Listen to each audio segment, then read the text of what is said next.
हरे कृष्णा। तो कल हम लोग अध्ययन किए 2 अध्याय। क्या क्या था अध्याय में?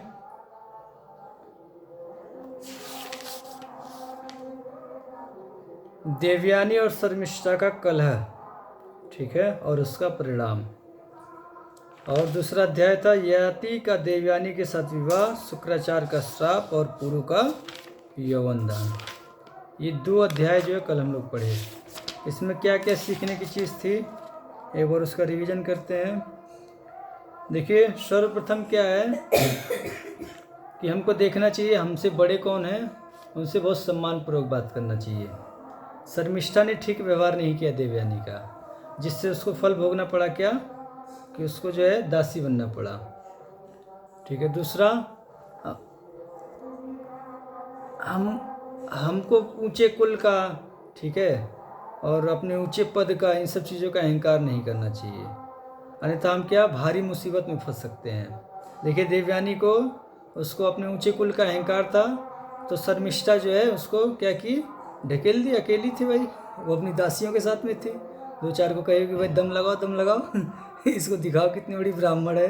हाँ, उसको ढकेल दी कुएं में, सूखा हुआ कुआं था, ठीक है, तो उसको कुएं में ढकेल दी। अच्छा, फिर उसके बाद क्या है, महाराज याति जो है, अब उनके सामने जो है समस्याएं खड़ी हुई, किसी स्त्री को कुएं से बाहर निकालना, ठीक है। लेकिन उन्होंने सोचा भाई क्या कि अच्छे कर्म करना चाहिए, बाकी जो होगा उसको देखा जाएगा। तो उन्होंने जो क्या, उसको बाहर निकाला, ठीक है। तो उनका कल्याण हुआ, उनका जो नाश नहीं हुआ। उससे क्या कल्याण हुआ,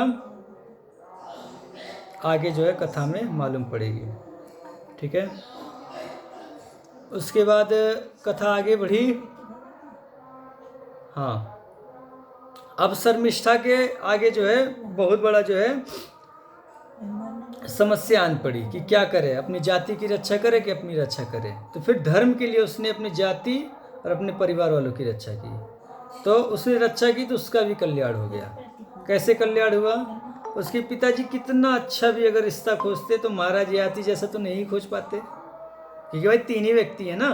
एक तो उसके पिताजी हैं जो असुरों के राजा हैं, दैत्यों के राजा हैं। एक इंद्र हैं, इंद्र से तो उसका विवाह होगा नहीं, ठीक है। और महाराज याति क्या है, क्षत्रिय हैं, और ये ब्राह्मण है, ठीक है इससे तो इनका जो है, नहीं सॉरी, शर्मिष्ठा की बात चल रही है, ठीक है। महाराज याति वो भाई असुरों से क्यों विवाह करें, दैत्यों से? भाई वो तो विवाह करेंगे तो किससे करेंगे, मनुष्यों से करेंगे वो, बोला दैत्यों से क्यों करने लगे वो, ठीक है। तो उसने धर्म किया, अपनी जाति वालों की रक्षा के लिए, परिवार वालों की रक्षा के लिए, अपने पिताजी की बड़ों की बात मान ली, ठीक है। ऐसा आता है बड़ों की बात मान लेनी चाहिए, उसमें कुछ विचार नहीं करना चाहिए। परशुराम जी की कथा आती है उसमें कि परशुराम जी ने अपने बड़ों की बात मान ली, पिताजी की बात मान ली। क्या किया, अपनी माता का गला काट दिया, बिना विचारे ही बात मान ली अपने पिताजी का। बाद में क्या हुआ, कुछ हुआ? कुछ नहीं हुआ। उनके पिताजी दोबारा जीवित कर दिए उनकी माँ को। तो मतलब सिखाते हैं कि बड़ों की बात मानने से कभी किसी का घाटा नहीं होता है। तो शर्मिष्ठा ने बात मान ली अपने पिता की, और जो उसकी दासी बनकर चली गई, क्या हुआ, महाराज याति इसको पति रूप में मिल गए। 3 पुत्र उत्पन्न हुए। देवयानी के तो 2 ही हुए, शर्मिष्ठा के कितने हुए?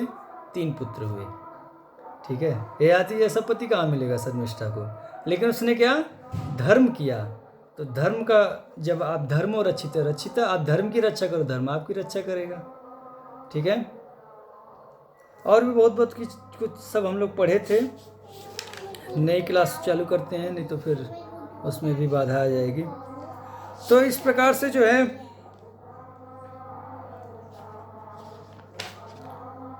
फिर उसके बाद महाराज याति को जो है बुढ़ापा मिला, शुक्राचार्य जी को श्राप मिला, बुढ़ापा मिला उनको। बाद में बाकी 4 बेटे तो दिए नहीं, ठीक है, तो उनको उन्होंने श्राप दे दिया, पिताजी का आज्ञा का पालन नहीं किए तो। फिर छोटा बेटा पुरु जो था, उनको अपनी जवानी दे दिया, ठीक है। तो उसको उन्होंने आशीर्वाद दिया कि तुम्हारा यश बढ़ेगा, कीर्ति फैलेगी तुम्हारी। अब देखिए आगे वाले अध्याय पे आ जाइए। इस अध्याय का नाम है ययाति का भोग और वैराग्य और पुरु का राज्याभिषेक, ठीक है। अच्छा, एक चीज़ और है, कल बहुत सुंदर था, दासी प्रथा के बारे में हमने आप लोग को बताया था। तो देखिए, दासी प्रथा को समझिए कितना अच्छा था ये। अब ये दासी प्रथा खत्म हो गया, ठीक है। और पुरुष का जो है बहुत स्त्रियों के साथ विवाह करना ये ख़त्म हो गया। इसकी वजह से कितनी कितनी बड़ी बड़ी समस्या आ रही है। ठीक है, जैसे देखिए अभी क्या है कि हर एक स्त्री का जो है लोग विवाह कर क्या दासी कोई नहीं बनाता है किसी का। दासी प्रथा को तो ख़त्म कर दिए, उसको रूढ़िवादी सोच बताकर दासी प्रथा ख़त्म कर दिए। अभी क्या हो रहा है, किसी भी चंगू पंगू से विवाह करना पड़ जाता है, झूठ झाट बोल के विवाह हो जाता है, बाद में पता चलता है कि बेवड़ा है। भारत में अब मैं तो नहीं बोलूँगा, ठीक है, किसी स्त्री से पूछते हैं भाई स्त्रियों आप लोग बताओ, कोई भी एक स्त्री, दो स्त्रियाँ यहाँ पे, आप लोग बताओ कि ये जो है कितना जो है स्त्रियों का घाटा होता है इसकी वजह से। झूठ बोलकर विवाह होता है, बाद में जो पति बेवड़ा निकलता है। ठीक है, ये कितना % होगा भारत में। बाहर की तो बात छोड़िए, हम भारत की बात करते हैं। कोई बताए जो देखता हो, ऐसे झूठ बोलकर विवाह होता है, बाद में पता चलता है कि लड़का किसी काम का नहीं है। कोई स्त्री बताए अनम्यूट करके।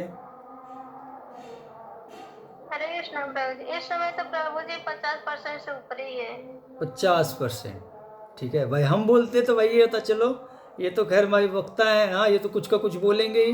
ठीक है, ऐसे एक दिन शिवम प्रभु कह रहे थे कि भाई कथाकार अब ऐसा थोड़ी ना कि कुछ का कुछ भी बोलेगा, तो भाई ठीक है चलो श्रोता से ही पूछ लेते हैं। ठीक है ना, तो 50% लगभग। और लगभग जितने भी ये जो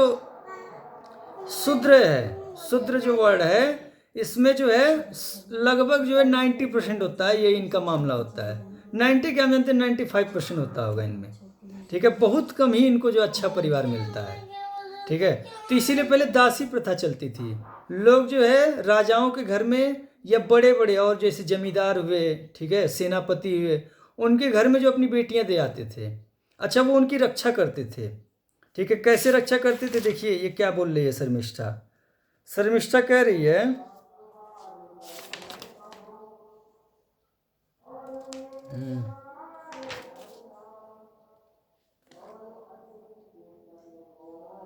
कि जैसे चंद्रमा, इंद्र, विष्णु, यम और वरुण के महल में कोई स्त्री सुरक्षित रह सकती है, वैसे ही आपके यहाँ मैं सुरक्षित हूँ। मतलब एक दासी जो है देखिए कैसे सुरक्षित है वहाँ पर। महाराज आती कभी आंख उठाकर भी नहीं देखती थी उन लोग की तरफ, दासियों की तरफ। कह रहे हैं कि जैसे चंद्रमा कौन है, देवता हैं, इंद्र देवताओं के राजा हैं, विष्णु स्वयं भगवान है, यम कौन है जो सबको दंड देते हैं, यम, वरुण कौन, पानी के देवता। इनके महल में जैसे स्त्रियां सुरक्षित रहती हैं, वैसी जो है हम यहाँ पर सुरक्षित हैं। ठीक है, तो राजा महाराजा जो है ऐसी दासियों की सुरक्षा रखते थे। और जो है यहाँ देखिए आता है कि देवयानी की सम्मति से अशोक वाटिका के पास एक स्थान बनवा दिया, उसमें के अन्न वस्त्र की समुचित व्यवस्था कर दी। पूरा भरपूर मात्रा में अन्न, किसी चीज़ की कमी नहीं, काजू बादाम पिस्ता, ठीक है, सब भरवा दिया उसमें, जो खाने का सब खाओ, और कपड़े एक से एक डेली नया नया पहनो। ठीक है, आया ना, अन्न वस्त्र की समुचित व्यवस्था कर दी। ठीक है ना, लड्डू पेड़ा सब उसमें भरवा दिया। ठीक है, खाओ पियो बढ़िया से रहो। ठीक है, स्त्रियों को कोई काम नहीं करना है, स्त्रियों को काम नहीं करना होता है बाहर का, बस जो रानी साहिबा तुम लोग की कहेंगे वो करना अपना। रानी का काम ही कितना होता है भाई, उसको क्या है, कभी वो सरोवर पे जाएगी नहाने के लिए तो उसके साथ खेलना है भाई, सरोवर में उसके साथ खेलना होता है रानी के साथ में, और क्या, यही तो है उसका शौक। और क्या भाई, कभी उसके कुछ कपड़े प्रेस कर देना। एक रानी की कितनी सेवा होगी, और जो कितनी दासियां हैं, 1000 तो हैं, और शर्मिष्ठा 1001 दासियां हैं, और पहले से भी होंगी, ये तो देवयानी साथ में लाई है। ठीक है, पता नहीं कितने राजा पहले से रख रखा होगा। ठीक है, तो दासियों का जो ऐसा सम्मान होता था। अब बताइए ये अच्छा है कि जो किसी भी चंगू पंगू से विवाह कर देना, ये दासी बनकर रहना अच्छा है? थोड़ा हमको बताइए, कोई स्त्री बताएगी अनम्यूट करके कि भाई ये चंगू पंगू किसी से विवाह हो जाना, किसी गरीब व्यक्ति का, ये अच्छा है कि ऐसे राजा के या किसी बड़े व्यक्ति के घर में दासी बनकर रहना अच्छा है? क्या अच्छा है?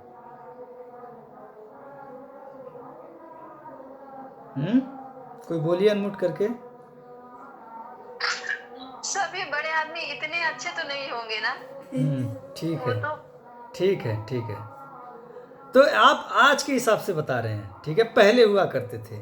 हम इसलिए नहीं कह रहे कि अभी जो इस चीज़ को करना, हम ये कह रहे हैं कि हमारे सनातन धर्म को गालियाँ दी जाती है, हर एक चीज़ का खंडन किया जाता है। तो आप इस चीज़ को समझिए कि कितना ये साइंटिफिक समाज था ये। हाँ, हर एक चीज़ का कैसे, जो हर एक चीज़ का जो है निजात बताया गया था।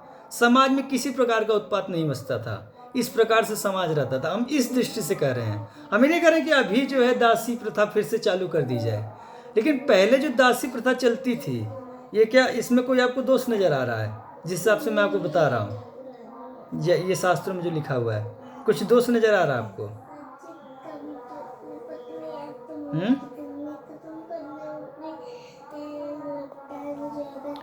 बोलिए जल्दी, क्लास आ प्रभु गई। जी, हाँ जैसे आज होता है कि किसी पराई स्त्री से रिलेशन बनाने से तो ये बोला जाता है कि किसी पराई स्त्री से नहीं बनाना चाहिए। उस समय दासियां भी तो पराई ही रहती हाँ, थी, ठीक है फिर ठीक है क्यों ठीक है। ऐसा? देखिए देखिए, राजा को ये छूट होती है, ठीक है, कि वो दासियों के साथ जो है संग करके पुत्र उत्पन्न कर सकते हैं। क्यों? क्योंकि रानी के साथ में जब दासी आती हैं तो उन दासियों का भी राजा के साथ में ही विवाह माना जाता है। शर्मिष्ठा यह कहते करे कि मैं कोई नहीं अधर्म की हूँ, मैं तुम्हारे साथ साथ राजा को अपना पति स्वीकार की थी। उसमें क्या होता है कि राजा को बहुत बहुत पुत्रों की आवश्यकता होती है। अभी आप महाभारत पढ़ेंगे कि एक युद्ध में जो 100 पुत्र मारे गए, ठीक है भाई। सबसे आगे आगे तो पुत्र को चलना पड़ेगा ना, सेना पीछे पीछे चलेगी, राजा आगे चलता है। अगर राजा हटा, सेना का मनोबल घट जाएगा। तो या तो राजा रहे या राजा का बेटा रहे, राजा को बहुत बहुत जो है पुत्रों की आवश्यकता पड़ती थी, इसलिए राजा को छूट थी। दासियों के साथ भी जो है ये धर्म है, राजा दासी से पुत्र उत्पन्न कर सकता है, ठीक है। अच्छा, ये जो दासी पुत्र होते थे ये बड़े वफादार होते थे, ये ठीक है, ये राजा नहीं बनते थे लेकिन ये बड़े वफादार होते थे राजघर के, ठीक है। राजा के पुत्र के ऊपर, राजा के ऊपर कोई समस्या आने से पहले जो ये सामने खड़े हुआ रहते थे, ये ठीक है। ये जो दासी पुत्र हुआ करते थे बहुत लड़ाके हुआ करते थे, इनकी भी शिक्षा होती थी अच्छे से, इनको भी जो है वेदों से शिक्षा दी जाती थी, ठीक है। आप जब कथाएं पढ़ेंगे तो उसमें पता चलेगा, ठीक है, कि दासियों के पुत्र, जैसे आप देखेंगे कि कुछ कुछ पिक्चर, जैसे साउथ की पिक्चर है उसमें दिखाया जाता है कि ये जैसे कटप्पा था, ठीक है, कि ये जो है राज्य का बड़ा वफादार था। बाहुबली पिक्चर कौन कौन देखा है? उसमें कटप्पा जो है राज दरबार का बड़ा वफादार था, ठीक है। ऐसे ये जो दासी पुत्र हुआ करते थे ये राज्य के बड़ा वफादार हुआ करते थे। जैसे विदुर जी थे, ये बहुत ही वफादार थे, हमेशा धृतराष्ट्र को जो है, ये धृतराष्ट्र हमेशा जो है शकुनी, दुर्योधन, कर्ण एंड कंपनी के बीच में ही रहते थे, और विदुर जी इनसे लड़ लड़ के उनको अच्छी मति दिया करते थे। अब महाभारत पढ़ेंगे तो आप देखेंगे कि कितने जो है वो एक्टिव रहते थे, हमेशा राजा का भला सोचते थे, और कभी राजगद्दी पे नहीं बैठना चाहते थे। कभी कभी धृतराष्ट्र कहते थे कि मैं लायक नहीं हूँ, विदुर तुम ही बैठ, बोले नहीं, मैं दासी का पुत्र हूँ, ठीक है, मैं नहीं बैठूंगा राजगद्दी पे, ठीक है। तो ये राजा की आवश्यकता होती थी, राजा को जो हजारों हजारों, आप पढ़ेंगे राजा बहुत सारे विवाह करते थे, रानियाँ कुछ बोलती नहीं थी। क्यों नहीं बोलती थी? क्योंकि राजा को आवश्यकता है ना, राजा को देश की रक्षा करनी है, ठीक है। आजकल के राजाओं की तो थोड़ी ना घर में बैठकर मोबाइल पे फ़ोन करके बोल देंगे करो आक्रमण और मरो उधर ही। पहले राजा का हाथी सबसे आगे ही रहता था, ठीक है। अच्छा, मान लीजिए 50 बेटों को लेकर चला लड़ने के लिए, तो 50 उधर राज्य में छोड़कर आना पड़ेगा। क्यों? कि हम इधर गए लड़ने के लिए, उधर अटैक हो गया तो कौन बचाएगा? राज्य को कौन बचाएगा? भाई मान लीजिए कि एक सेना से गया लड़ने के लिए, तब तक दूसरी सेना उसके राज्य के ऊपर आक्रमण कर दी, तो उसको कौन बचाएगा? इसलिए राजा को बहुत बहुत पुत्रों की आवश्यकता होती थी, इसलिए राजा 100 शादी, 1000 शादी, ठीक है। चित्रकेतु महाराज की 1 करोड़ पत्नियां थी, ठीक है। तो ऐसे जो राजा खूब ज्यादा जो विवाह करते थे, ठीक है, और खूब ज्यादा पुत्र उत्पन्न करते थे। उनको दासियों से पुत्र उत्पन्न करना धर्म है उनके लिए, अधर्म नहीं है, ठीक है। हो गया आपके प्रश्न का उत्तर? प्रभु जी। हाँ, ठीक है, ये राजा के लिए छूट है, बस सबके लिए छूट नहीं है ये, ठीक है ना। क्यों? क्योंकि राजा देश की रक्षा करता है, ठीक है। चलिए आगे बढ़ते हैं। तो एक तो इसमें ये था दासी प्रथा का हो गया, ठीक है,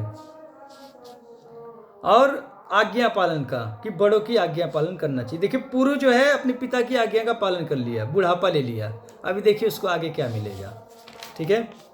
अब देखिए आ जाइए अगले अध्याय पे। वैशंपायन जी कहते हैं कि जन्मेजय नहुस नंदन राजा याति पुरु का यौवन लेकर उत्साह और मौज से इच्छानुसार समयानुकूल भोग भोगने लगे, ठीक है। अच्छा, भोग भोगते समय किस चीज का ध्यान रखते थे वो? उन्होंने, अच्छा हाँ, भोग तो भोगते थे लेकिन वो धर्म का कभी भी जो है उल्लंघन नहीं करते थे, कभी भी धर्म का उल्लंघन नहीं करते थे वो, हमेशा धर्म की मर्यादा में ही रहते थे। जैसे एक बार हमको ऋषिकेश प्रभु प्रश्न पूछे कि हमको भोग भोगना तो क्या करें, मैं बोला वेद पढ़ो। ठीक है भाई, वास्तव में भोग भोगना वेद पढ़ो। आप वेद पढ़ो, अगर आपको किसी स्त्री का भोग करना है आप जो विवाह कर लो, भोग लो। ठीक है, और वैसे भोगोगे नरक जाना पड़ेगा आपको। ठीक है, वैसे भोगोगे नरक जाना पड़ेगा आपको। ठीक है, शराब पीना आपको, यज्ञ कर लो, उसमें से सूरा निकलेगा, पी लेना। ठीक है, मांस खाना है, यज्ञ कर लो, मांस खा लो, कोई पाप नहीं लगता है। यज्ञ करने के बाद जो मांस खाते हैं वो मांस खाने वाला भी स्वर्ग जाता है, उसको मांस खाने का पाप नहीं लगता है। ठीक है, तो अगर भोग भोगना भी है तो उसके लिए वेद पढ़ना पड़ेगा। नहीं वेद पढ़ोगे तो भोग भी नहीं भोग सकते हो। वैसे जो जाओ कसाई के यहाँ से खरीद के ला के खाओगे पाप लगेगा। ठीक है, और जो नरक जाओगे। और ये सारा साइंस हम आप लोग को बता चुके हैं कि राजा शिकार खेलेगा, क्यों? क्योंकि उसको दंड देना है, वो खूंखार होना चाहिए। ठीक है, देश की रक्षा करना, वो खूंखार होना चाहिए, इसलिए उसको शिकार खेलने की छूट थी। शिकार खेलने के बाद जो पशु मरते थे उन पशुओं को लेकर जाया जाता था कहाँ? ब्राह्मण के पास में। ब्राह्मण यज्ञ करता था, उसके यज्ञ से बचे हुआ जो मांस है वो शूद्रों में बांट दिया जाता था। ठीक है, शूद्र जो उसको खाते थे उसको खाने का कुछ पाप नहीं लगता था। ठीक है, तो ये सब साइंस है। ठीक है, इसको समझना चाहिए। तो लेकिन कलयुग में ये मांस वाला यज्ञ जो बैन किया गया है। ठीक है, और क्षत्रियों को शिकार खेलना भी बैन किया गया है। क्यों? क्योंकि कलयुग में ऐसा कोई ब्राह्मण भाई होंगे, ऐसा नहीं है कि सबको बोला जा रहा है भाई, कुछ होंगे, लेकिन सबको ऐसा अवेलेबल नहीं है कि ब्राह्मण ऐसा यज्ञ करा दें कि उसमें जो है पशु का कल्याण हो जाए। जैसे जो ब्राह्मण यज्ञ करते थे वो सबके सामने देखने में वो जो पशु जो है वो देवता का शरीर धारण करके कहाँ जाता था? स्वर्ग चला जाता था। ठीक है, लेकिन अभी ऐसे ब्राह्मण है, ऐसा करा देंगे यज्ञ? अभी वो तरकुलहा में जो है बकरा काटा जाता है, ये सारे बकरों की आत्मा में से जो है आत्मा देवता बन के जाती है। हाँ, देखा किसी ने? लेकिन पहले ब्राह्मण जो यज्ञ करते थे उसमें सबके देखते में वो जो पशु था, हाँ, उसके शरीर से आत्मा निकलती थी और वो जो देवता का शरीर धारण करके जाती थी कहाँ? देवलोक, स्वर्ग में जाती थी। ठीक है, लेकिन अब कलयुग में ऐसी व्यवस्था नहीं है, तो इसलिए कलयुग में मांस खाना, शिकार खेलना, ठीक है, शराब पीना, ये सब बैन है। ठीक है, सबका पाप लगता है। ठीक है, चलिए, तो धर्म का उल्लंघन नहीं करते थे, कभी भोग भोगते थे खूब, लेकिन धर्म का उल्लंघन नहीं करते थे।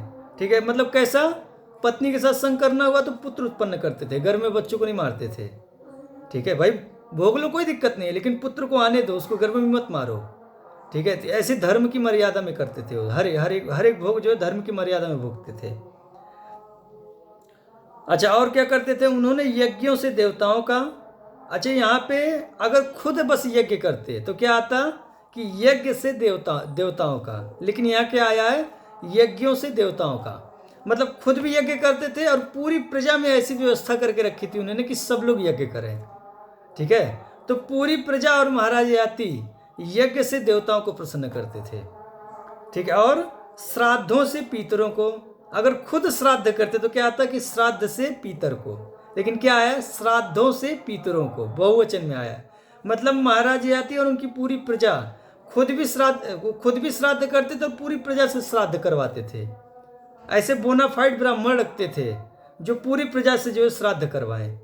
ठीक है, निष्काम भाव से, पैसे ना खींचें, पैसे खींचेंगे तो कोई करवाएगा ही नहीं भाई। आजकल ब्राह्मण इतना पैसा ही मांग लेते हैं, व्यक्ति डर जाता है। ठीक है, क्या करवाएगा वो? ठीक है, तो श्राद्धों से पितरों को, दान मान और वात्सल्य से दीन जनों को। दीन जन किसे कहा जाता है? जिनका कोई नहीं होता है, तो उनको क्या करते थे? उनको जो दान देते, तो ऐसे नहीं है ले चल भाग यहाँ से, ऐसे नहीं, दान के साथ में मान, दान भी देते थे और उनका सम्मान भी करते थे।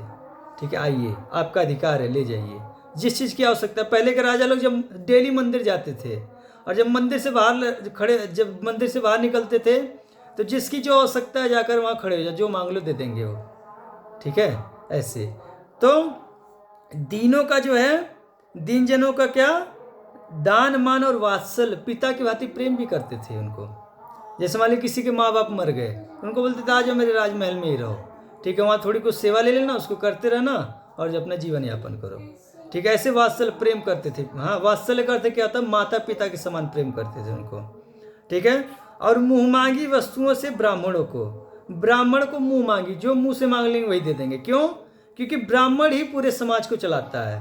ब्राह्मण भ्रष्ट हो गया तो पूरा समाज भ्रष्ट हो गया, इसलिए ब्राह्मणों को मुंह मांगी वस्तु देते थे। ठीक है, आज देखिए समाज में क्या है, ब्राह्मण भ्रष्ट है तो पूरा समाज भ्रष्ट है। अभी ब्राह्मण ठीक हो जाए तो पूरा समाज ठीक हो जाएगा। ठीक है, आज भी ऐसा है कि लोग ब्राह्मणों की ही बात मानते हैं, लेकिन क्या ब्राह्मण समाज सब भ्रष्ट हैं, ऐसा नहीं सिर्फ ब्राह्मण ही भ्रष्ट हैं। लेकिन अगर ब्राह्मण समाज को किसी प्रकार से ठीक कर लिया जाए तो पूरा समाज ठीक हो जाएगा। इसलिए मुंह मांगी वस्तु से ब्राह्मणों को प्रसन्न रखते थे। ठीक है,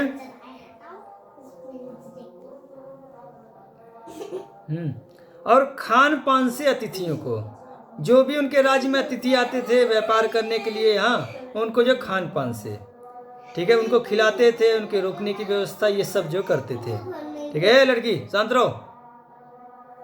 अच्छा, संरक्षण से वैश्यों को संरक्षण की आवश्यकता होती है। क्यों?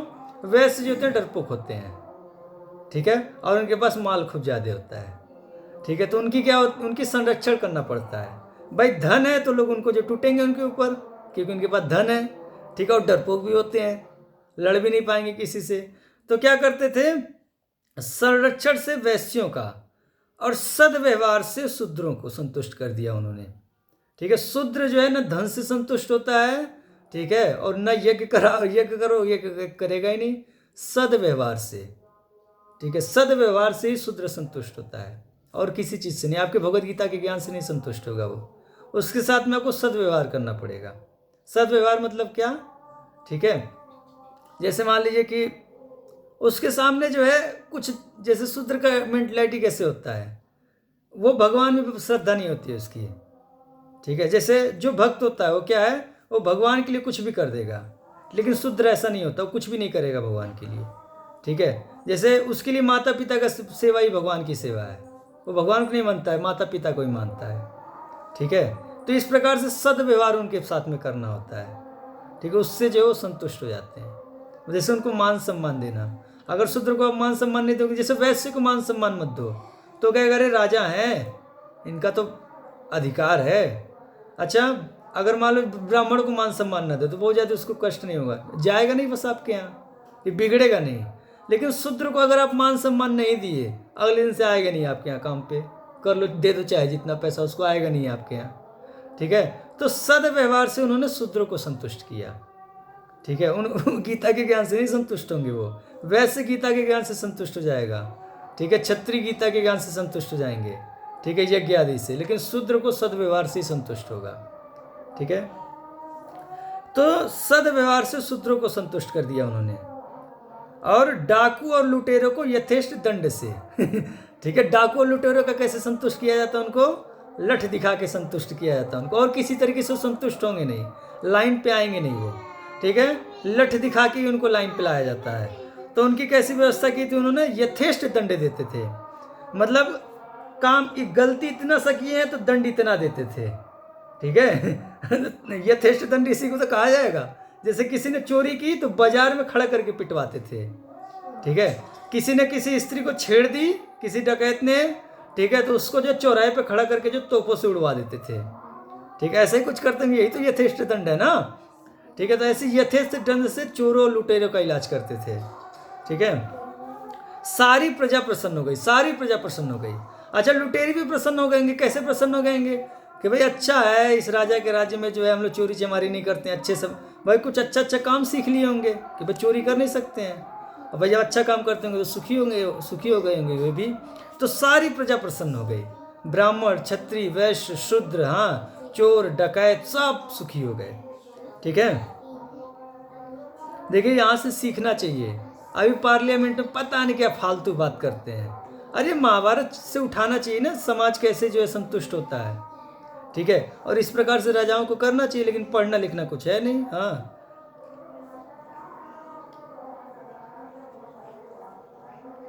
वे इंद्र के समान प्रजा पालन करने लगे। उन्होंने मनुष्य लोक के तो सारे भोग भोगे ही। नंदन वन, ठीक है, देवताओं के लोक में पड़ता है। अलकापुरी, इंद्र की स्वर्ग की राजधानी अलकापुरी। ठीक है, और सुमेरु पर्वत की उत्तरी चोटी पर रहकर वहाँ के भी भोग भोगे, मतलब पूरे ब्रह्मांड का भोग होगा उन्होंने, कुछ नहीं छोड़ा। ठीक है, कैसे? धर्म की मर्यादा में रहकर। धर्म की मर्यादा में रहकर चाहे जितना भोगे भोगिए, कोई पाप नहीं लगता है, ठीक है ना। उल्टा व्यक्ति स्वर्ग जाता है, ठीक है। धर्मात्मा ययाति ने देखा कि अब सहस्त्र वर्ष पूरे हो गए, 1000 वर्ष जो है पूरे हो गए हैं। तब उन्होंने अपने पुत्र पुरु को बुलाया और कहा, बेटा, मैंने तुम्हारी जवानी से इच्छानुसार उत्साह के साथ अपने प्रिय विषयों का भोग किया है, ठीक है, परंतु अब मुझे निश्चय हो गया है कि विषयों की भोग कामना उनके भोग से शांत नहीं होती है, ठीक है। जो विषयों की भोग कामना है, देखिए हम लोग जो है, हमको तो महाराज ययाति कितना भोग मिला नहीं है, ठीक है। उनके पास तो पता नहीं कितनी दासियां रही होंगी, कि 2 पत्नियां तो थी ही, शर्मिष्ठा और देवयानी, ठीक है। कितनी दासियां, ब्रह्मांड के सारे भोग, अलकापुरी के भोग, नंदनवन के भोग, सुमेरु पर्वत की उत्तरी चोटी की तरफ पता नहीं क्या भोग रखा था, वो भी भोगे थे वो, ठीक है। तो उनको सारे भोग मिले थे, लेकिन इसका उन्होंने सार क्या निकाला? उन्होंने यही निकाला कि विषयों का भोग, विषयों की भोग की कामना उनके भोग से शांत नहीं होती है। जो विषयों की भोग की कामना है, वो भोग देने से शांत नहीं होती है, ठीक है। अच्छा, अगर आप भोग दोगे, जैसे हमको किसी चीज़ को भोगने की इच्छा हो रही है, अगर मान लिया आप दे दिए उसको, जैसे हमको रसगुल्ला खाने की इच्छा हो रही है, आप जब रसगुल्ला खा लिए तब क्या होगा? कहते हैं कि आग में जितना घी डालते जाओ वह बढ़ती ही जाती है। अब जो है आगे से रसगुल्ला का और चटका लगेगा, ठीक है, अब और चटका लगेगा। अब जो है एक से ही काम नहीं चलेगा, 2 चाहिए अब, ठीक है। बाद में ऐसी अवस्था आ जाएगा, पैसा नहीं रहेगा, चोरी भी करोगे, ठीक है, सब करोगे। हाँ, तो क्या कर रहे हैं कि आग में जितना घी डालते जाओ वह बढ़ती ही जाती है, ठीक है। उसी प्रकार से ये जो विषयों की भोग की जो कामना है, इसको जितना पूरा करो उतना ही बढ़ती जाती है, ठीक है। और क्या कह रहे हैं कि पृथ्वी में जितना भी अन्न, पृथ्वी में, ठीक है, जितना भी अन्न, ठीक है, और क्या? सोना, पशु, ठीक है, और स्त्रियां हैं, वे एक कामुक की कामना पूर्ण करने में भी असमर्थ हैं। एक कोई कामुक व्यक्ति है, ठीक है, इस पृथ्वी पे जितना भी अन्न है, सोना है, पशु हैं, स्त्रियां हैं, ठीक है। पशु, पहले पशुओं का इस्तेमाल क्या होता था भाई? रथ आदि में हाँका जाता था उनको। तो अभी पशु का क्या आएगा कि जितनी भी गाड़ियां हैं, ठीक है। अच्छा, इसको आज के हिसाब से जो ढाल कर देखता हूँ, हाँ, बताता हूँ कि इस पृथ्वी पे जितना भी अन्न है, मतलब जितना भी खाने पीने का सामान है, पिज्जा, बर्गर, मोमो, चाउमीन, हाँ, ढोकला, पोकला, जो भी है सब, ठीक है, ये सब पृथ्वी पे जितने भी प्रकार की वैरायटी है, हाँ, चाइनीज वाले जो सूप वूप पीते हैं सब उसी में डाल दो, उसी में आएगा सब, ठीक है। वो और क्या? सोना, जितने भी अलंकार पहनते हैं लोग, ठीक है, वो, और क्या? पशु, जितनी भी गाड़ियाँ महंगी से महंगी, फरारी, ठीक है, मर्सिडीज, जो भी हों, करोड़ों करोड़ों की गाड़ियाँ, ठीक है, सब, ठीक है। और स्त्रियाँ, ठीक है, बॉलीवुड की एक्ट्रेस, हॉलीवुड की एक्ट्रेस, हाँ, विश्व सुंदरी, मिस वर्ल्ड, पता नहीं क्या क्या होती, ये सब, ठीक है, ये सब जो है मिलाकर एक कामुक की कामना पूर्ण करने में भी असमर्थ हैं। मतलब ये सब उठाकर एक कामुक को दे दिया जाए, फिर भी जो है वो जो है तृप्त नहीं होगा, कहेगा और चाहिए हमको। इसको तो भोग लेगा, फिर कहेगा और चाहिए, ठीक है। भाई हमको सबका तो मालूम नहीं है, हमारी ये स्थिति है, ठीक है। अगर इस ब्रह्मांड का सारा सब कुछ हमको दे दिया जाए तो मैं कहूँगा इससे मैं तृप्त नहीं हुआ, और चाहिए, ठीक है। इसीलिए मैं इसको छोड़ दिया, भोगना ही नहीं है लाला, ठीक है। बवाली से बात करो, ठीक है। वही काम जो महाराज ययाति ने भी किया था। इसीलिए सुख उनकी प्राप्ति से नहीं, उनके त्याग से ही होता है। तो सुख कैसे होता है? विषय को भोगने से नहीं होता है, उनको त्यागने से होता है सुख, ठीक है। दुर्बुद्धि लोग तृष्णा का त्याग नहीं कर सकते हैं। बूढ़े होने पर भी वह बूढ़ी नहीं होती है। जो बूढ़े होते हैं ना, उनके अंदर भी तृष्णा जाती नहीं है। जैसे एक कथा आती है, चलिए आप लोग को सुना देता हूँ, महाभारत से अलग है। अकबर बीरबल की कथा आती है। तो अकबर एक बार बीरबल से कहा कि बीरबल, बुढ़े होने पर तो तृष्णा चली जाती होगी ना? तो बीरबल कहा नहीं जाती है। बोले कैसे? हम तो देखे हैं चली जाती है। बोले ठीक है, हम आपको दिखाएंगे, ठीक है।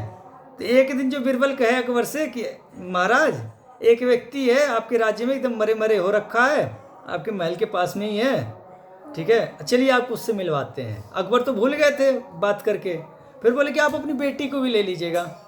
ठीक है, अकबर का ठीक, वो तो जानता नहीं था कि बीरबल क्या करने वाला है। अच्छा, जब वो जो है उसके घर के अंदर प्रवेश कर रहे थे, तभी जो है बोले, महाराज बुड्ढे की आंखों पे आप नज़र रखिएगा। ठीक है, तो वो जो है जैसे ही पायल की आवाज़ छम छम सुना, वैसे जो तुरंत उधर ही देखा वो बुढ़ा। ठीक है, आइए महाराज, स्वागत आपका। बात तो कर रहा था अकबर से, लेकिन उसकी एक आंख जो तिरछी उसकी बेटी पे ही लगी हुई थी। ठीक है, बाद में बीरबल का बेटा तुम उधर जाके बैठ जाओ। ठीक है, और अकबर को पहले ही बता दिया था कि इसकी जो आंखों पे आप नज़र रखना। ठीक है, तो फिर उसके हाल चाल पूछे महाराज, उनका अकबर महाराज उसका हाल चाल पूछ रहे थे, वो उनका हाल चाल पूछ रहा था। ठीक है, अच्छा, जब वो बेटी गई तो उसकी भी आंख भी जो वैसी ही घूम रही थी, जैसे वो बेटी जा रही थी इधर से जो है ऐसे घूम कर जो उधर गई होगी, तो उसकी आंख भी जो है वैसी ही नची। ठीक है, फिर सब कुछ हो गया, जब बाहर आ गए तो बीरबल का, महाराज तृष्णा चली जाती है बुढ़ा हो जाने पर? तो बोले नहीं अकबर, नहीं जाती, नहीं बीरबल, नहीं जाती है। ठीक है, तो बूढ़े होने पर भी ये तृष्णा जो है जाती नहीं है। तो यही बात जो है महाराज याति बता रहे हैं। ठीक है, कि दुर्बुद्धि लोग, जिनके पास बुद्धि नहीं है, वो लोग जो है तृष्णा का त्याग नहीं कर सकते हैं। जिनकी बुद्धि है वो तो शास्त्रों से पढ़ेगा, देखेगा कि इतने बड़े बड़े राजा, ठीक है, जिनको ब्रह्मांडों का सारा सुख भोग मिला हुआ था, उनको भी सुख नहीं मिला इसका भोग करके, तो फिर हमको कहाँ से मिल जाएगा? एक मारुति 800 खरीद के और छोटा सा 2 BHK 1 BHK बना के कहाँ से सुख मिल जाएगा हमको? ठीक है, तो जो बुद्धिमान लोग हैं वो तो ऐसे शास्त्र पढ़ के वो तो तृष्णा का त्याग कर देंगे, लेकिन जो दुर्बुद्धि लोग हैं वो तृष्णा का त्याग नहीं कर सकते हैं। ठीक है, बूढ़े होने पर भी वो बूढ़ी नहीं होती है, तृष्णा वैसे की वैसी ही रहती है। वह एक प्राणांतक रोग है। क्या है? रोग है और कुछ नहीं है। उसका इलाज करना चाहिए। ठीक है, उसको बढ़ाना नहीं चाहिए। खुजली की तरह है, जितना खुजलाओगे उतना ही बढ़ जाएगी।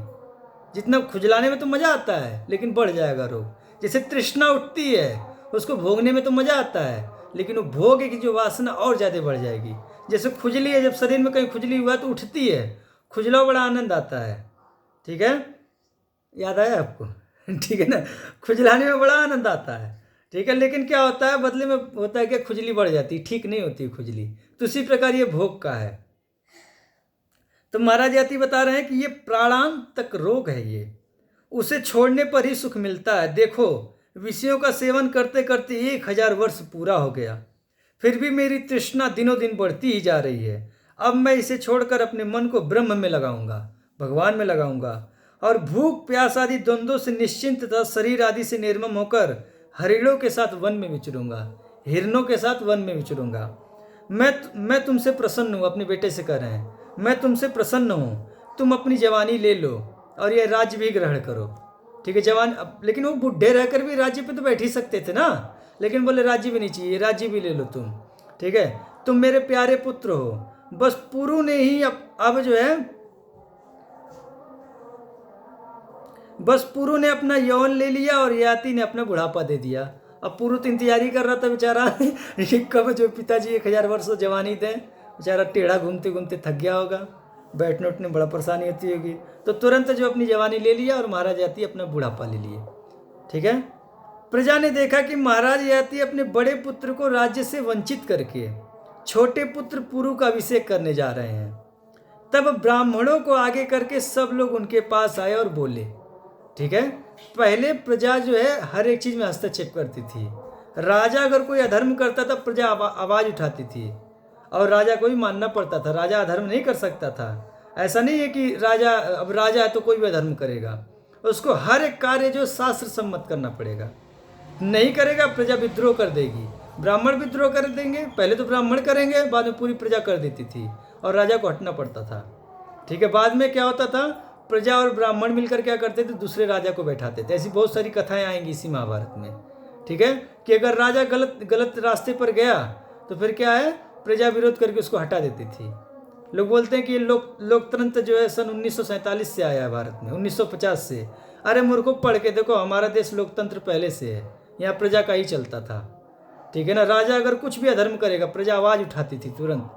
ठीक है, अब भगवान श्री रामचंद्र ऐसा शासन किए, फिर भी देखिए वो धोबी ने आवाज़ उठा दिया कि आपकी पत्नी के ऊपर हमको संदेह है। ठीक है, प्रमाणिक करो। ठीक है। ये देखिए महाराज ययाति ऐसा शासन किए हैं, फिर बाद में देखिए प्रजा जो है आवाज़ उठा दी कि बड़े बेटे को क्यों नहीं राजा बना रहे हैं, छोटे बेटे को क्यों राजा बना रहे हैं। तो तब ब्राह्मणों को आगे कर कर सब लोग उनके पास आए और बोले, राजन आप अपने ज्येष्ठ पुत्र यदु को छोड़कर पुरु को क्यों राज्य दे रहे हैं। ठीक है, हम आपको सचेत करते हैं, आप अपने धर्म की रक्षा कीजिए। देखिए कहीं आपसे अधर्म तो नहीं हो रहा है, आप अपने धर्म की रक्षा कीजिए, क्योंकि शास्त्रों में है कि जो राज्य है वो बड़े बेटे को देना चाहिए, छोटे बेटे को नहीं देना चाहिए। ठीक है, क्यों? क्योंकि बड़े बेटे के अंदर पिता का सारा गुण आता है, छोटे बेटे के अंदर नहीं आता पिता का सारा गुण। ठीक है, इसीलिए बड़े बेटे को ही राज्य देने के लिए जो है कहा गया। और एक चीज़ और होता है, पत्नी जितना पति से आसक्त रहेगी उतना ही पति का गुण जो है बेटे के अंदर आता है। तो पहले बेटे में जो पत्नी ज़्यादा आसक्त रहती है अपने पति से, बाद के बेटों में उतना आसक्त नहीं रहती है। इसीलिए बड़े बेटे के अंदर पूरा पूरा जो है पिता का गुण आता है, इसीलिए बड़े बेटे को जो है राज्य देने के लिए बोला गया है। समझिए आप, हर एक चीज़ साइंटिफिक है हमारे शास्त्रों में, कुछ नहीं ऐसे ही बना दिया गया है। ठीक है, सब ऋषियों महर्षियों ने, भगवान का दिया हुआ ये सिस्टम। ठीक है, इसमें कहीं भी किसी 1% की भी कमी नहीं है। ठीक है, तो उन्होंने बोला कि आप अपने धर्म की रक्षा कीजिए। आप देखिए कहीं आपसे अधर्म तो नहीं हो रहा है। तब ययाति ने कहा, सब लोग सावधानी से मेरी बात सुने। ठीक है, एक ऐसा कारण है कि मैं यदु को कभी राज्य नहीं दे सकता हूँ। मेरे ज्येष्ठ पुत्र यदु ने मेरी आज्ञा नहीं मानी थी, और जो अपने पिता की आज्ञा नहीं मानता वह सत्पुरुषों की दृष्टि में पुत्र नहीं होता है। ठीक है, जो अपने पिता की बात नहीं मानता वो बेटा नहीं कहलाता है, और जो बेटा पिता की बात नहीं मानता उसको घर से धक्का मार के भगा देना चाहिए। वो बेटा वोटा कुछ नहीं है, वो पूत नहीं कपूत है। ठीक है, तो ये बात जो है महाराज ययाति बता रहे हैं कि सत्पुरुषों की दृष्टि में पुत्र नहीं है जो पिता की आज्ञा नहीं मानता है। जो माँ बाप की आज्ञा माने, उनका हित करे, उन्हें सुख पहुँचावे, बस आज्ञा ही नहीं माने, उन्हें सुख पहुँचावे, वही पुत्र है। दूसरा किसी को पुत्र नहीं कहा जाता है। ठीक है, पुरु के अतिरिक्त सभी पुत्रों ने मेरी आज्ञा का अवहेलना किया, पुरु ने मेरा सम्मान किया, मेरी आज्ञा मानी, इसलिए यही मेरा उत्तराधिकारी है। ठीक है, यदु आदि के नाना शुक्राचार्य ने स्वयं ही मुझे यह वर दिया था। ठीक है, आप लोग कहेंगे कि भाई छोटे बेटे के अंदर उतना गुण आता नहीं है, तो सुनिए, जो शुक्राचार्य जी थे, जो यदु के नाना हैं, ठीक है ना, उन्होंने मुझे वर दिया था कि जो तुम्हारी आज्ञा का पालन करे वही राजा हो। तो शुक्राचार्य के बल से जो है राज्य संभालेगा ये, क्योंकि उन्होंने वर दिया हुआ है कि जो तुम्हारी आज्ञा का पालन करेगा वही राजा हो। ठीक है, तो इससे जो है किसी भी धर्म का उल्लंघन नहीं हो रहा है। ठीक है, इसलिए मैं सारी प्रजा से अनुरोध करता हूँ, आदेश नहीं देता हूँ, अनुरोध करता हूँ। ठीक है, कि सब लोग पुरु को ही राजा बनावे। हम नहीं बना रहे हैं, आप लोग बनाइए। आप लोग खुद जो है विचार कीजिए, देखिए ये नालायक है राजा बनने के लायक। ठीक है, आज अपने पिता की बात नहीं माने, कल प्रजा की बात नहीं मानेंगे भाई, कल ब्राह्मणों की बात नहीं मानेंगे, ये राजा बनने के लायक ही नहीं है। ठीक है, तो कहे कि आप लोग विचार कीजिए और जो है पुरु को ही राजा बनाइए आप लोग। प्रजा ने संतुष्ट होकर पुरु का राज्याभिषेक किया। अब प्रजा जो है संतुष्ट हो गई, और जो सब प्रजा ने जो है पुरु का राज्याभिषेक कर दिया। ठीक है, इसके बाद राजा ययाति वानप्रस्थ आश्रम की दीक्षा लेकर ब्राह्मण और तपस्वियों के साथ नगर चले गए। यदु से, ठीक है, वो जो नगर से चले गए, वो वानप्रस्थ आश्रम की दीक्षा ले लिए, अपने कुल पुरोहित से दीक्षा लिए होंगे, और जो है नगर से बाहर जो है तपस्वियों के साथ में चले गए वो। अच्छा, अब देखिए कि कैसे किसका कैसे वंश चला। यदु से राज्याधिकारहीन यदुवंशियों का, जो यदुवंशी थे वो क्या है, राज्य अधिकार से वंचित रहे, क्यों? क्योंकि उनको उनके पिता ने श्राप दिया था। ठीक है, और तुर्वसु से यवनों की, ये जो यवन है, जो मुसलमानों की उत्पत्ति है, ये कहाँ से हुई? तुर्वसु से हुई। ठीक है, तुर्वसु से यवनों की, यवन किसे कहते हैं? जो लोग गाय का मांस खाते हैं उनको यवन कहा जाता है। तो ये मिलेच्छों की उत्पत्ति कहाँ से हुई? तुर्वसु से। ठीक है, ये वहीं से बीज बीज जो है उसी समय से आ रहा है, ऐसा नहीं मुसलमान ये आज के हैं। ठीक है ना, तब से हैं ये, तब कुछ और नाम रहा होगा, आज इनको मुसलमान कहा जाता है। ठीक है, तब यवन कहा जाता था इन लोगों को। ठीक है, तो तुर्वसु से यवनों की, और दुहियों से भोजों की, एक भोज वंश चला। वो किससे चला था? दुहियों से। और अनु से मिलेच्छों की, ये मिलेच्छ कौन है? ये जो ईसाई हैं। ठीक है, ये कौन है? मिलेच्छ हैं ये। तो अनु से मिलेच्छों की उत्पत्ति हुई। जन्मेजय वैशंपायन जी बता रहे हैं कि जन्मेजय पूर्व से ही प्रसिद्ध पौरव वंश से चला। ये जो भारत वंश है, पौरव वंश, ठीक है, ये पूर्व से चला, ठीक है, जिसमें तुम्हारा जन्म हुआ है। ये वैशंपायन जी जन्मेजय को बता रहे हैं कि जिसमें तुम्हारा जन्म हुआ है, ठीक है।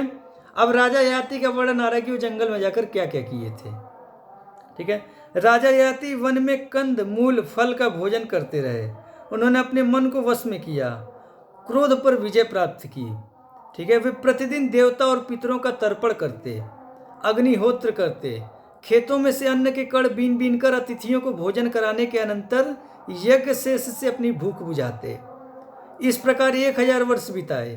30 वर्ष तक उन्होंने 1000 वर्ष तो ऐसे ही बिताए। उसके 30 वर्ष तक उन्होंने वाणी और मन को अपने अधीन करके केवल जल के आधार पर ही जीवन निर्वाह किया। 30 वर्ष तक क्या किया? वाणी और मन को अपने अधीन करके केवल जल पिया उन्होंने। उसके बाद 1 वर्ष तक बिना सोए केवल वायु पीकर ही रहे। बढ़ाते गए, पहले भोजन कम किए, फिर उसके जल पीना छोड़े, फिर वायु पीकर रहे। इसके बाद 1 वर्ष और पंचाग्नियों के बीच में बैठकर बिताया। क्या किए? 1 वर्ष जो पंचाग्नि के बीच में बैठकर बिताए। 6 महीने तक एक पैर से खड़े होकर केवल वायु का ही पान किया। उनकी पवित्र कीर्ति त्रिलोकी में फैल गई और शरीर छूटने पर उन्हें स्वर्ग की प्राप्ति हुई। ठीक है, देखिए, जब हम धर्म की मर्यादा में भोग भोगते हैं तो क्या होता है? भोग से छुटकारा मिल जाता है। और जब हम अधर्म से भोग भोगते हैं तो क्या होता है? और ज़्यादा फंसते जाते हैं। जैसे आप जितने भी कथा सुनेंगे, जैसे पहले के लोग क्या होते थे, जीवन भर जो ईमानदारी से अपना काम करते थे, धर्म की मर्यादा में रहकर, अंत में पाया जाता था क्या? कि वो भगवान का भजन करते थे। पहले सारे बुढ़े भगवान का भजन करते थे।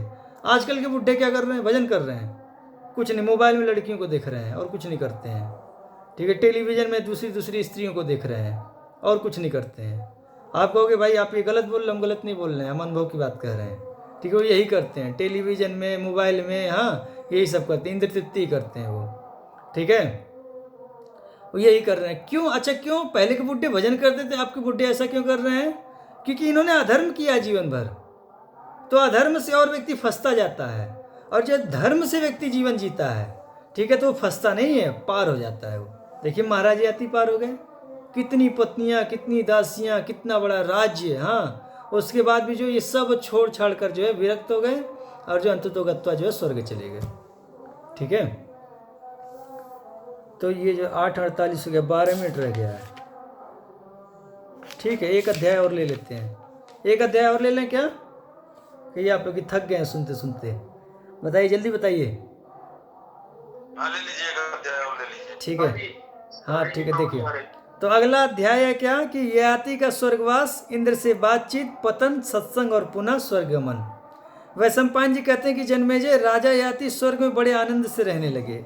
वहाँ इंद्र, साध्य, मरुत, वसु आदि उनका बड़ा सम्मान करते थे। इस प्रकार हजारों वर्ष बीत गए स्वर्ग में रहते रहते उनके। एक दिन वे घूमते घामते इंद्र के पास आए। तरह तरह की बातचीत होने के बाद इंद्र ने पूछा, राजन, जिस समय आपने अपने पुत्र पुरु की जवानी लौटा दी और उससे अपना बुढ़ापा ले लिया तथा उसे राज्य दे दिया, उस समय आपने उसे क्या उपदेश दिया था? भाई, इतना बड़ा काम किया था आपके बेटे ने, आपने उसको उपदेश क्या दिया था, ये बताइए आप हमको। ठीक है, तो ययाति ने कहा कि देवराज, मैंने अपने पुत्र से कहा कि पुरो, मैं तुम्हें गंगा और यमुना के बीच के देश का राजा बनाता हूँ। ठीक है, और सीमांत के देशों का भोग तुम्हारे भाई करेंगे। देखो भाई क्रोधियों से देखो भाई, अपने पुत्र को कह रहे हैं कि देखो भाई, क्रोधियों से क्षमाशील श्रेष्ठ होता है, क्रोध करने वाला श्रेष्ठ नहीं होता है। क्रोधियों से कौन श्रेष्ठ होता है? जो क्षमाशील होता है वो श्रेष्ठ होता है। ये जो है राज्य देते समय महाराज ययाति अपने बेटे को जो है शिक्षा दे रहे हैं कि क्रोधियों से क्षमाशील श्रेष्ठ है, और असहिष्णु से सहिष्णु। ठीक है, सहन करना, तो जो सहन नहीं कर पाते उनसे ज़्यादा जो सहन करने वाला श्रेष्ठ होता है। मनुष्येतर जातियों से मनुष्य। ठीक है, मनुष्य किसे कहते हैं? समझिए, जो 4 नियम का पालन करते हैं उसे मनुष्य कहते हैं, और जो 4 नियम का पालन नहीं करते हैं, जो कल हमने बताया था, वो मनुष्य नहीं है। ठीक है, तो जो मनुष्य नहीं उनको क्या कहा जाता है? मनुष्येतर। तो कह रहे हैं कि मनुष्येतरों से मनुष्य श्रेष्ठ हैं। प्रभुपाद जी से एक बार पूछा गया कि प्रभुपाद जी जो लोग 4 नियम का पालन करते हैं क्या वो भगवत धाम जाएंगे? प्रभुपाद जी बोले कि 4 नियम से व्यक्ति मनुष्य बनता है, भगवत धाम नहीं जाता है। भगवत धाम जाने के लिए दूसरी क्वालिटी लगेगी। ठीक है, 4 नियम पालन करके तो व्यक्ति मनुष्य बनता है, मनुष्य कहलाने के योग्य होता है इन 4 नियमों का पालन करने के बाद, अन्यथा वो पशु कहलाता है। ठीक है, ये श्लोक है, महाभारत में ये श्लोक है। कैसे? आहार निद्रा भय मैथुनम च सामान्यतम पशुभी नराणम, कि आहार निद्रा भय मैथुन ये पशु और मनुष्यों में क्या है? समान है। ठीक है, आहार निद्रा भय मैथुनम च सामान्यतम पशुभी नराणम धर्मो ही तेषाम अधिको विशेषा। तो कोई व्यक्ति पूछे कि उसमें फिर मनुष्य क्यों विशेष है? फिर कहते हैं कि धर्मो ही तेषाम अधिको विशेषा, कि धर्म ही क्या है उसमें विशेष है मनुष्य, इसीलिए उसको विशेष कहा जा रहा है। क्यों? क्योंकि वो धर्म का काम करता है। धर्मेण हीना पशु भी समाना, धर्म से हीन जो मनुष्य वो पशु के ही समान है। बस वो क्या 4 पैर वाला पशु, ये 2 पैर वाला पशु है बस, और ज़्यादा फर्क नहीं है। ये महाभारत का श्लोक है। ठीक है, तो ये कह रहे हैं कि मनुष्येतर से जो मनुष्य श्रेष्ठ है और मूर्खों से विद्वान सर्वथा श्रेष्ठ है। किसी के बहुत सताने पर भी उसको सताने का प्रयत्न नहीं करना चाहिए। कोई आपको बहुत सताए फिर भी उसको सताने का प्रयत्न नहीं करना चाहिए, क्योंकि दुखी प्राणी का शोक ही सताने वाले का नाश कर देता है। मान लीजिए आपको कोई व्यक्ति सता रहा है, आपका जो शोक है ना वही उसको नाश कर देगा, आपको उसको नाश करने की जरूरत नहीं है। मर्म भेदी और कड़वी बात मुंह से नहीं निकालनी चाहिए। ठीक है, किसी का हृदय विदीर्ण हो जाए या कड़वा बोला है, कड़वी बात, ऐसी बात मुख से कभी नहीं निकालनी चाहिए, हमेशा मीठा बोलना चाहिए। ठीक है, जिससे किसी को कष्ट पहुंचता हो, ऐसे पापी लोग जिससे किसी को कष्ट पहुंचता हो ऐसी बात नहीं बोलना चाहिए। अनुचित उपाय से शत्रु को अपने वश में नहीं करना चाहिए। जो शास्त्रों में उचित उपाय बताया गया उसी से शत्रु को अपने वश में करना चाहिए, अनुचित उपाय नहीं लगाने चाहिए। आजकल क्या करते हैं लोग अनुचित, जैसे अमेरिका है, ये चाहता है क्या कि पूरा वर्ल्ड जो हमारे अधीन हो जाए। ठीक है, और क्या अनुचित उपाय लगाता है, किसी के देश में झगड़ा करा देगा, ठीक है, कुछ कर देगा, कहीं दंगा फंसवा देगा। ठीक है, वहाँ के जो माइनॉरिटी है उसको आके पैसा फेंक देगा। ठीक है, भारत में जो शूद्रों को पैसा खिला देगा, इधर झगड़ा लगवा देगा। ठीक है, ये सब करता रहता है। आतंकवादियों को जाकर उधर पैसा दे आएगा, जाओ उधर परेशान करो। ये सब अनुचित उपाय से नहीं शासन करना चाहिए, उचित उपाय। शास्त्रों में जो कहा गया, क्या कहा गया है? अभी ययाति महाराज कैसे संतुष्ट करते थे प्रजा को, ऐसे संतुष्ट करो। ठीक है, पूरी प्रजा आपकी दास बन जाएगी अपने आप। ठीक है, तो उसको सिखा रहे हैं क्या ययाति महाराज कि अनुचित उपाय से शत्रु को भी अपने वश में नहीं करना चाहिए।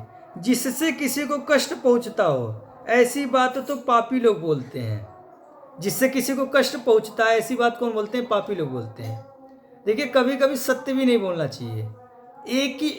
एक ही व्यक्ति जो सत्य बोल सकता है। जो व्यक्ति जो वक्ता है, व्यासासन पे बैठा है, वो ऐसी बात बोल सकता है कि लोगों को कड़वा लगे, लेकिन वो बोलेगा। क्यों?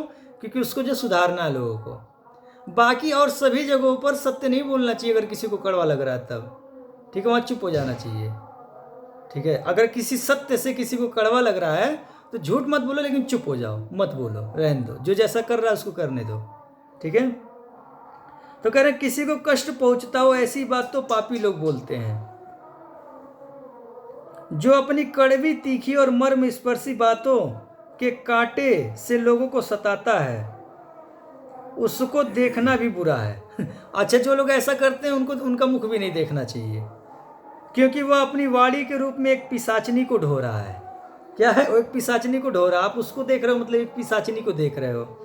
ठीक है, ऐसा आचरण करना चाहिए कि सत्पुरुष सामने तो सत्कार करें और पीठ पीछे भी तुम्हारी रक्षा करें। ठीक है, ऐसा नहीं बस सामने ही सत्कार करें, पीछे भी तुम्हारी जो है रक्षा करें। वो दुष्ट लोग कोई कड़वी बात कहें तो सर्वदा उसे सहन ही करना चाहिए और सदाचार का आश्रय लेकर सर्वदा सत्पुरुषों के व्यवहार को ही ग्रहण करना चाहिए। वाणी से भी बाण वृष्टि होती है। ऐसा नहीं है बाण जो है बस जो धनुष से छोड़े जाते हैं। वाणी से भी जो कौन सी होती है? बाण वृष्टि होती है, मतलब बाण छोड़ी जाती है। ठीक है, जिस पर इसकी बौछारें पड़ती हैं और रात दिन सोच में पड़ जाता है। अभी किसी व्यक्ति को आप 2-4 बढ़िया से सुना तो देखो रात दिन सोचेगा वो। ठीक है, तो कह रहे हैं कि भाई वाणी से भी बाणों की बौछार होती है। ठीक है, इसलिए ऐसी वाणी का प्रयोग कभी नहीं करना चाहिए, ऐसी वाणी का प्रयोग कभी नहीं करना चाहिए, मतलब कड़वा नहीं बोलना चाहिए, ठीक है। ये सब ऐसी वाणी, किसी को कष्ट हो ऐसी वाणी नहीं बोलना चाहिए, ठीक है। त्रिलोकी में सबसे बड़ी संपत्ति यह है कि सभी प्राणियों के प्रति दया, सबसे बड़ी संपत्ति क्या है? रुपया पैसा नहीं है, सभी प्राणियों के प्रति दया, सभी प्राणियों के प्रति, बस अपने पत्नी बच्चों के प्रति नहीं, अपने रिश्तेदारों के प्रति नहीं, सभी प्राणियों के प्रति दया और मैत्री का बर्ताव हो। यथाशक्ति सबको कुछ दिया जाए, यथाशक्ति सबको कुछ न कुछ देना चाहिए, ठीक है। जैसे मान लीजिए आपके सगे संबंधी यहाँ जो आपसे मिलते हैं जुलते हैं, जितनी यथाशक्ति हो, कोई भिक्षुक हो, यथाशक्ति सबको कुछ न कुछ देने का प्रयास करना चाहिए। ऐसा नहीं सोचना हमारे पास कुछ है नहीं, ठीक है। मैं आपको बताऊं, ठीक है, जो हमारे करीब रहते हैं लोग जानते हैं, मैं हमेशा, हमारे पास में कोई भी आता है हम उसको कुछ न कुछ देते रहते हैं। अच्छा, हमारी छोटी सी अलमारी मैं आपको दिखा रहा हूँ, ठीक है, बड़ा करो, ठीक है, ये देखिए, ये हमारी छोटी सी अलमारी है, इसी में से निकाल के देता हूँ और इसमें कभी कुछ ख़त्म नहीं होता है, सबको कुछ न कुछ देने के लिए रहता है हमारे पास, ठीक है, कभी नहीं ख़त्म होता है। तो ऐसा सोचने, दान देने से दान बढ़ता है, ठीक है, ऐसा कभी नहीं सोचना चाहिए कि देने से हमारा घट जाएगा, ठीक है ना। तो हमेशा सबको यथाशक्ति, ऐसा नहीं है कि ये चीज़ दें वो चीज़ दें, जितनी आपकी शक्ति है वही दो। जैसे मैं किताबें देता रहता हूँ सबको, ठीक है, हमारे पास किताबों की कभी कमी नहीं होती है। आज ही अभी जो है कितनी किताबें आई हैं, कितनी किताबें आई हैं? 5, लगभग 4 से 5 की संख्या में किताबें हमारे पास अपने आप आ गई बिना मांगे, ठीक है। एक बैग में भर कर एक व्यक्ति पहुंचा गया, ठीक है। स्वामी जी लीजिए आप पढ़िएगा, ठीक है। तो जो हमको कभी नहीं घटता है, ठीक है। तो हमेशा यथाशक्ति जो है देने का प्रयास करना चाहिए। अब मैं आप लोग को ये नहीं बता रहा हूँ मैं बहुत बड़ा दानी हूँ, बहुत बड़ा कंजूस आदमी हूँ, बस आप लोग को इसलिए बता रहा हूँ कि आप लोग ऐसा कीजिए, ठीक है।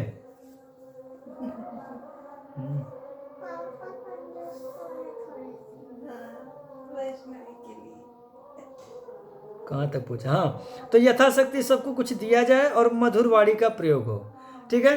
देखिए, एक चीज़ तो सबको मिली हुई है, वाणी, ठीक है, इसको कड़वी बोलना चाहे मधुर। अगर किसी को कुछ ना दे पाओ तो मधुर वाणी देने में क्या जाता है? जैसे यहाँ वृंदावन में लोग आते हैं, परेशान हो जाते हैं, हाँ, सब लोग मांग रहे हैं, क्या किया जाए प्रभु जी, सब मांग रहे हैं, परेशान हो जाए, दुखी हो जाते हैं। आप कभी हमारे साथ घूम कर देखना, किसी को 1 रुपया नहीं देता हूँ, सबको संतुष्ट कर देता हूँ। कैसे करता हूँ? मधुर वाणी से करता हूँ, ठीक है। ऐसी ऐसी वाणी बोलता हूँ, संतुष्ट हो जाते हैं। वो कोई 100 रुपये देगा उससे उतना संतुष्ट नहीं होते हैं, ठीक है, लेकिन हमसे हो जाते हैं, हमको बहुत बहुत कुछ बता देते हैं। जैसे ये राजा रानी मंदिर का जो है ना, ये 3 मंदिर है यहाँ पे, ठीक है। एक भिक्षुक ने हमको बताया ये 3 मंदिर क्यों है यहाँ पर।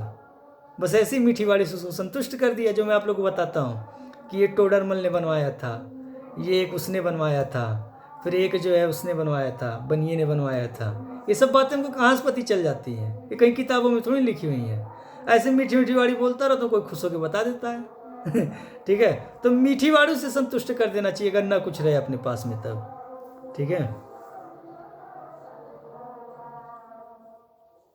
सारांश यह कि कठोर वाणी ना बोलें। अब सारांश क्या सुन लीजिए, भूल गए होंगे पीछे क्या बात हुई है। कठोर वाणी ना बोलें, मीठी वाणी बोलें, सम्मान करें सबका, दान दें और कभी किसी से कुछ मांगे नहीं। और एक चीज़ और है, कभी किसी से कुछ मांगना नहीं चाहिए, ठीक है। यही सर्वश्रेष्ठ व्यवहार का मार्ग है, सर्वश्रेष्ठ व्यवहार का यही मार्ग है, ठीक है। ठीक है, 8:59 हो गया, यहीं तक रखेंगे, बाकी की बात जो है कल किया जाएगा। अध्याय पूरा नहीं हुआ, बड़ा अध्याय है, ठीक है, और 1 घंटे की क्लास करनी। किसी का कोई प्रश्न हो, कोई कमेंट हो या हमसे कुछ गलती आप लोग को दिखती हो तो सब आप लोग कह सकते हैं, सब छूट है, ठीक है। क्यों? क्योंकि मैं परंपरागत वक्ता तो हूँ नहीं। ऐसा तो है नहीं कि पिताजी से सीखा हुआ हूँ, कुछ गलती नहीं कर सकता हूँ, कुछ गलती भी कर सकता हूँ। तो आप लोग सब कुछ बोल सकते हैं, कोई कमेंट हो या कोई प्रश्न हो तो कर सकते हैं।